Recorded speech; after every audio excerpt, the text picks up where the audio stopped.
नमस्कार दोस्तों, मैं विवेक कुमार।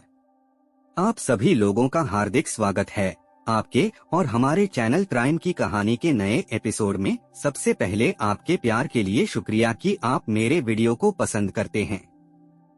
अगर आप चैनल पर नए हैं या अभी तक आपने इस चैनल को सब्सक्राइब नहीं किया है तो सब्सक्राइब कर लीजिए, बेल आइकन दबा दीजिए ताकि मेरे हर वीडियो का नोटिफिकेशन आपको मिलता रहे। तो चलिए आज की कहानी शुरू करते हैं। अलवर के अपर जिला एवं सेशन कोर्ट में काफी गहमागहमी थी। अदालत के कमरे में दर्जनों वकील, कोर्ट के कई कर्मचारी, मुकदमे से जुड़े लोगों के अलावा कमरे के बाहर कोर्ट परिसर में मीडिया कर्मी मौजूद थे। उन्हें संभालने के लिए बड़ी संख्या में पुलिसकर्मियों की फौज की भी मौजूदगी थी। कोर्ट में इतनी भीड़ का कारण एक खास मुकदमा था जिसका फैसला सुनाया जाना था। दरअसल मामला 5 लोगों की हत्या का था। हत्याकांड भी कोई ऐसा वैसा नहीं, बल्कि इसकी मुख्य आरोपी एक मां थी। वह पत्नी थी और ताइक्वांडो सीखने वाले किशोर उम्र के बच्चों की गुरु भी। हत्याकांड का यह मामला 5 साल 5 महीना पुराना था। इस मामले में अंक 5 का गजब संयोग था। हत्याकांड की वारदात 2 अक्टूबर 2017 के आधी रात की थी, जो अलवर के शिवाजी पार्क कॉलोनी में घटित हुई थी। उसकी तहकीकात में आरोप शादीशुदा महिला ताइक्वांडो कोच संतोष शर्मा पर लगा था। हत्याकांड के पीछे उससे 10 साल छोटे नवयुवक के साथ प्यार का पागलपन बताया गया था। आरोप था कि प्यार में पागल संतोष शर्मा ने प्रेमी और उसके 2 साथियों की मदद से न केवल पति को बल्कि किशोर उम्र अपने ही 3 बेटों और एक भतीजे की हत्या करवा दी थी। अदालत की कार्रवाई शुरू होने से चंद मिनट पहले दोनों मुलजिम महिला कोच संतोष शर्मा और उसके प्रेमी हनुमान उर्फ हनी को कोर्ट रूम में लाया गया। वहां उपस्थित लोग उन्हें देखने के लिए उतावले हो गए। कोई अपनी गर्दन उचकाकर, कोई गर्दन इधर उधर घुमाते हुए टेढ़ी कर, तो कोई अपना मुंह बिचकाकर दोनों को देखने की कोशिश कर रहा था। जबकि संतोष शर्मा ने अपने पतले दुपट्टे से चेहरे को पूरी तरह से ढक रखा था और हनुमान के चेहरे पर मास्क लगा हुआ था। तभी अचानक लकड़ी के हथौड़े की ठक ठक की आवाज से लोगों के बीच हो रही बातचीत का शोरगुल अचानक थम गया। सभी की निगाहें सामने जज की कुर्सी पर जा टिकी। वहां न्यायाधीश महोदय पधार चुके थे। उनके पास ही नीचे की ओर बैठा रीडर 5 लोगों की हत्या से संबंधित पूरी हो चुकी सुनवाई की 5 सेट फाइलें बना चुका था। वह फाइलें उसने न्यायाधीश के सामने रख दिया। न्यायाधीश महोदय फाइल को सरसरी निगाह से पढ़ने लगे, चेक करने लगे कि उसमें वही सब कुछ प्रिंट हुआ है न जो उन्होंने रीडर को डिक्टेट किया था। पूरी फाइल पढ़ने में करीब 1 घंटे का समय लग गया। अंत में आश्वस्त होने के बाद उन्होंने सभी पर बारी बारी से हस्ताक्षर किए और जजमेंट पढ़ने की शुरुआत किया। दोनों पक्षों के वकील से मामले में किसी नए बदलाव संबंधी जानकारी लिया। दोनों पक्ष के वकीलों ने स्पष्ट कर दिया कि मामले से संबंधित किसी भी तरह का कोई बदलाव नहीं आया है और दोनों मुलजिम कोर्ट में हाजिर हैं। तब तक कोर्ट के कमरे में एक सन्नाटा छा गया था। सभी को अब फैसले का इंतजार था। न्यायाधीश ने अपना फैसला सुनाया कि ताइक्वांडो कोच संतोष शर्मा, उसके प्रेमी हनुमान प्रसाद सहित 4 मुलजिमों को उम्र कैद की सजा दी जाती है। उन्हें तत्काल जेल भेज दिया जाए। इस फैसले के बाद वहां उपस्थित लोग एक सुर में बोल पड़े, जैसी करनी वैसी भरनी।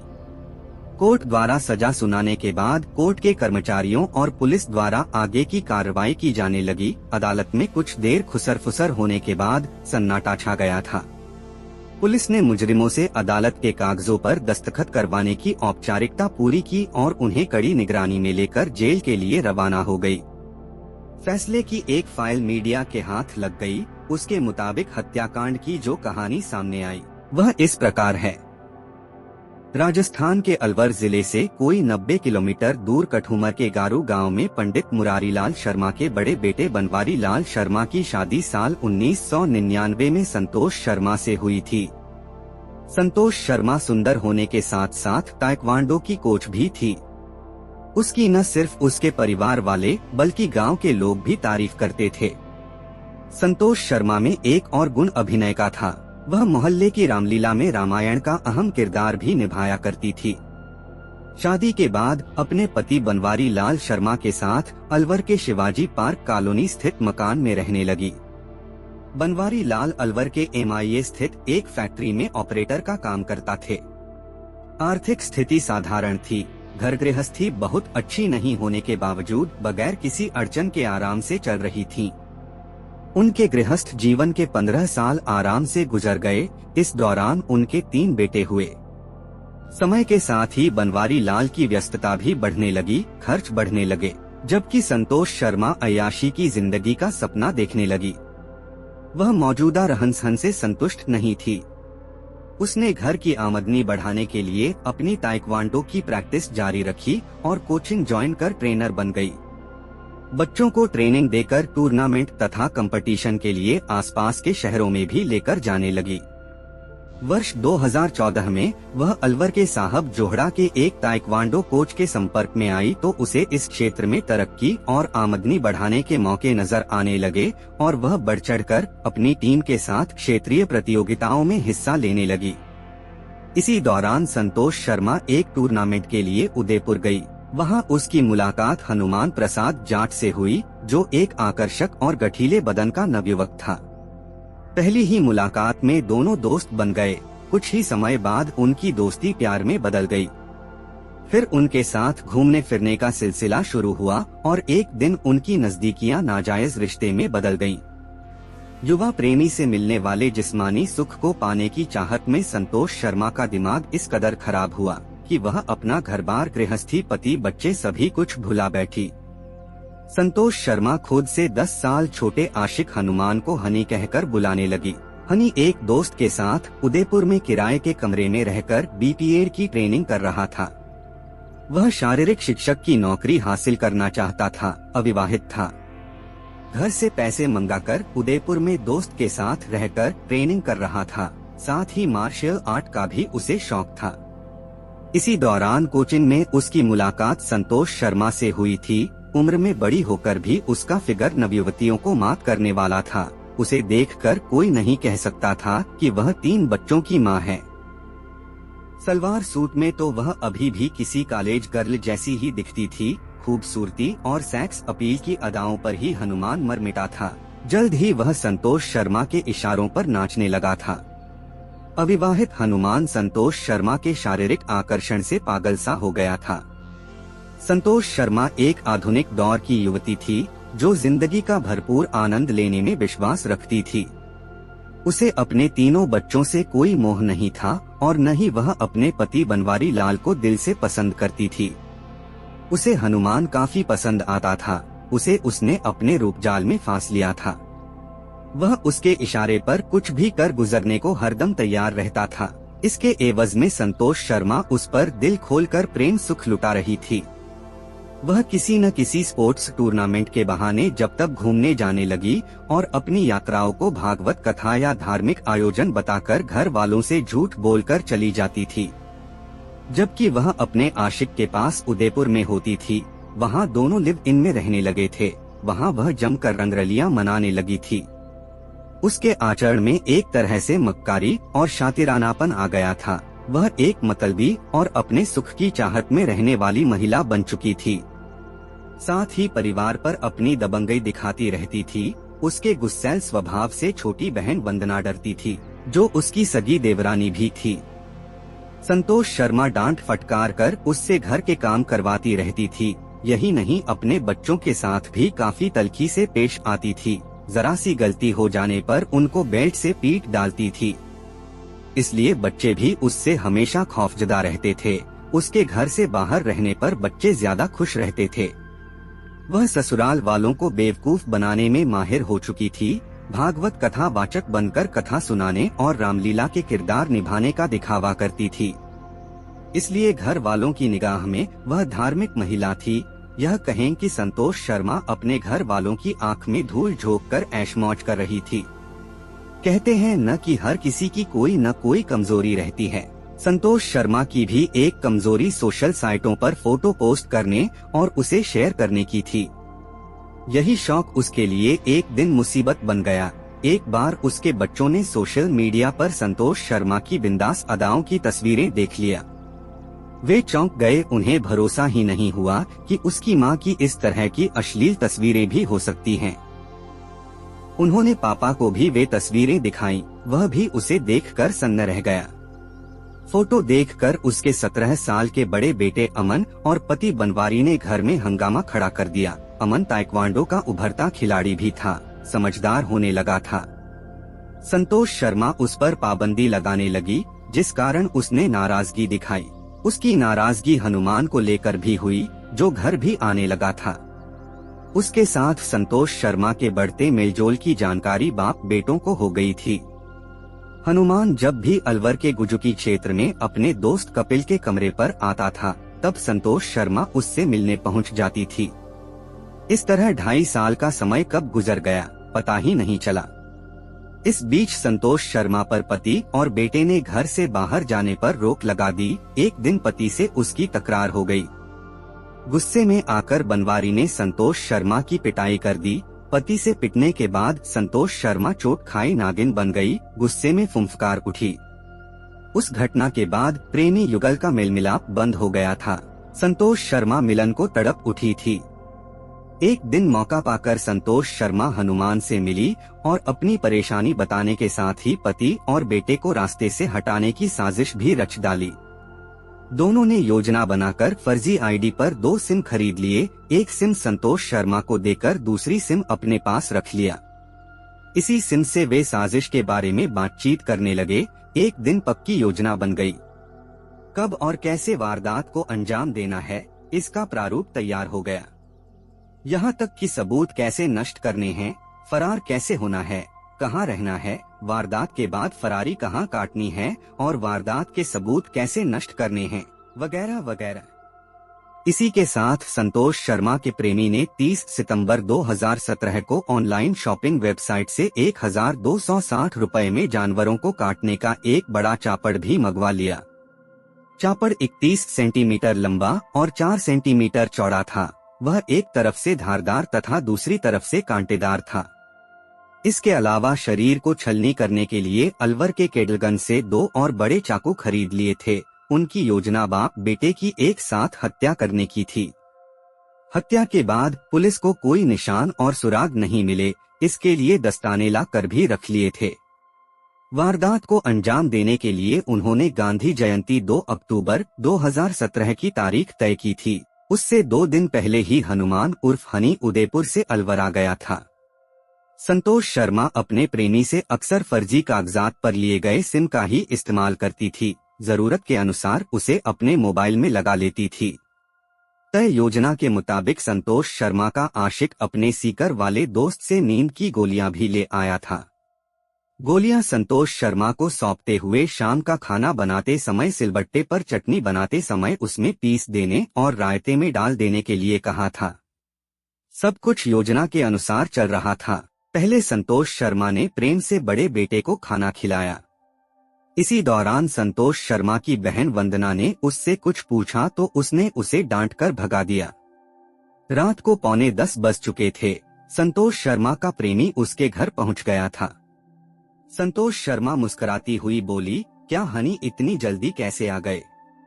हनुमान ने आशिकाना अंदाज में जवाब दिया, तुमसे दूरी बर्दाश्त नहीं हो रही थी। जवाब में हंसती हुई संतोष शर्मा बोली, सब्र करो वरना जल्दबाजी में सारा खेल बिगड़ जाएगा। रास्ते के कांटे हटाने के बाद तो मैं हमेशा के लिए तुम्हारी हो जाऊंगी। इसी के साथ संतोष शर्मा ने उसे रात को 1 बजे वापस आने को कहा। वह फ्लाइंग किस देकर वापस चला गया। रात को 1 बजे अपने 2 साथियों कपिल और दीपक के साथ संतोष शर्मा के घर जा पहुंचा। संतोष शर्मा छत पर टहल रही थी। उसने हनी को इशारा किया और नीचे आकर चुपचाप घर का मेन गेट खोलकर तीनों को घर में बुला लिया। संतोष ने इशारे से बता दिया कि उसका पति और बड़ा बेटा कहाँ सो रहे हैं। हनुमान और उसके दोनों साथी अपने अपने हाथों में दस्ताने पहनकर उस कमरे में गए, जहां 0 वाट के बल्ब की हल्की रोशनी थी। सबसे पहले हनुमान ने संतोष शर्मा के पति बनवारी लाल के गले को धारदार बड़े चाकू से काट दिया, जबकि उसके दोनों साथियों ने बनवारी के जिस्म को चाकुओं से गोद डाला। उसकी मौत हो जाने के बाद संतोष शर्मा अमन के पास गई। उस दिन उसकी तबीयत खराब थी, इसलिए उसने रायता नहीं पिया था।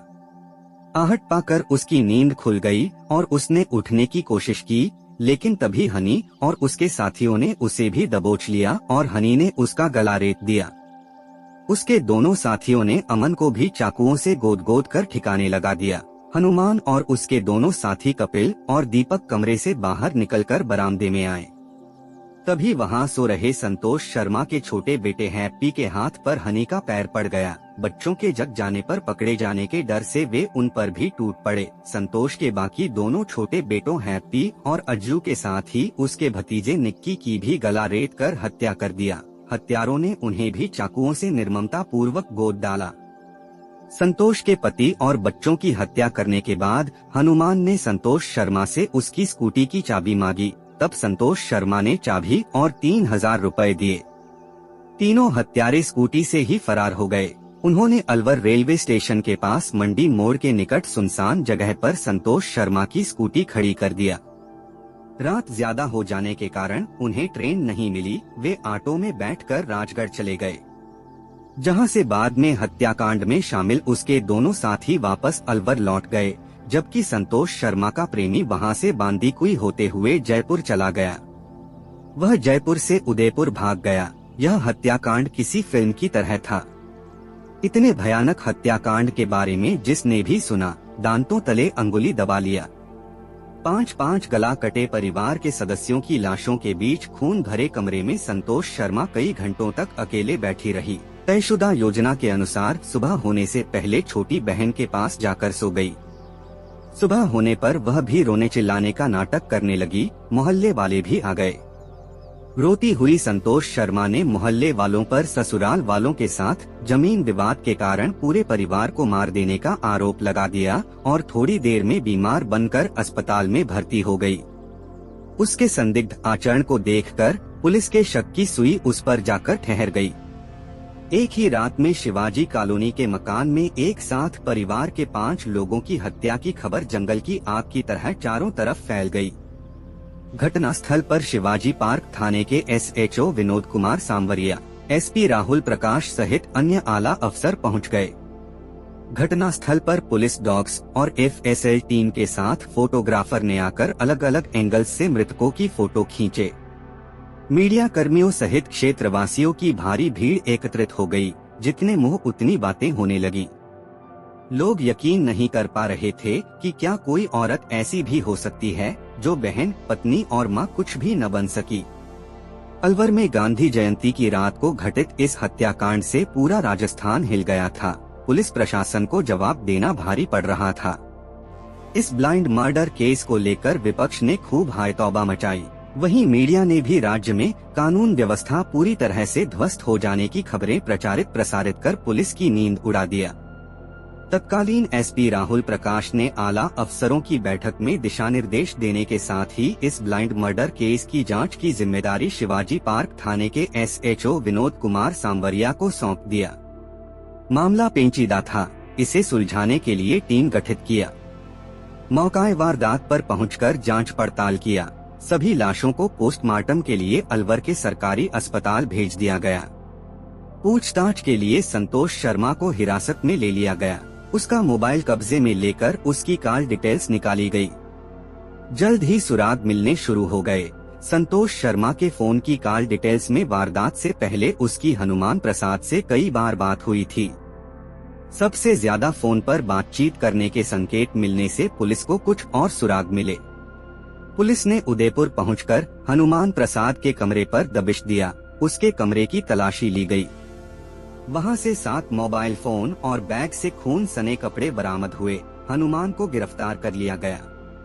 पुलिस अहम सबूत के साथ अलवर पहुंची। उच्च अधिकारियों से आवश्यक निर्देश लेकर SHO सांवरिया ने मुलजिम हनुमान से गहन पूछताछ शुरू किया। उसने अपना जुर्म कबूल लिया, जिसके बाद पुलिस ने उसे कोर्ट में पेश कर तथा रिमांड पर लेकर हनुमान की निशानदेही पर अलवर की तहसील राजगढ़ के रेलवे स्टेशन के पास स्थित नाले से हत्या में प्रयुक्त हथियार बरामद कर लिए। अलवर रेलवे स्टेशन के पास खड़ी संतोष शर्मा की स्कूटी भी बरामद कर ली गई। हनुमान की मदद करने वाले साथी कपिल और दीपक को भी अलवर के मालाखेड़ा गुजुकी के किराए के मकान से पकड़ लिया गया। पुलिस की सख्त पूछताछ से अय्याशी की गर्त में डूबे हनुमान और संतोष शर्मा की कहानी का खुलासा हो गया। उसने अपना अपराध कबूल कर सब कुछ विस्तार पूर्वक बता दिया।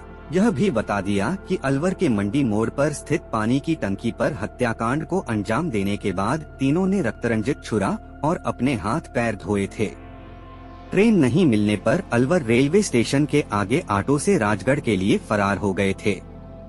हनुमान के नाबालिग साथी दीपक और कपिल वापस अलवर चले गए, जबकि खुद राजगढ़ से बांदीकुई जंक्शन चला गया। वहां से ट्रेन पर बैठकर उदयपुर चला गया। अलवर से उदयपुर तक की लंबी यात्रा की थकान के कारण वह अपने कमरे पर जाकर सो गया था। इस कारण मोबाइल और खून से सने कपड़े को ठिकाने लगाने का उसे वक्त ही नहीं मिल पाया। दूसरी तरफ संतोष शर्मा को बताया गया कि उसके प्रेमी हनुमान ने अपना जुर्म कबूल कर लिया है। उसके बाद संतोष शर्मा ने भी हत्याकांड में शामिल होने की बात मान लिया। पुलिस ने उसे भी गिरफ्तार कर लिया। हत्याकांड में शामिल हनुमान के दोनों साथी नाबालिग ही थे। इस कारण उन्हें बाल न्यायालय में पेश कर बाल सुधार गृह भेज दिया गया। कहानी को लास्ट तक सुनने के लिए आपका धन्यवाद। इस कहानी के बारे में अपनी राय कमेंट करके जरूर बताइएगा और ऐसी ही अपराध की सच्ची कहानियों के लिए हमारे चैनल क्राइम की कहानी को सब्सक्राइब कर लीजिए। कहानी को लाइक और शेयर जरूर करें। धन्यवाद।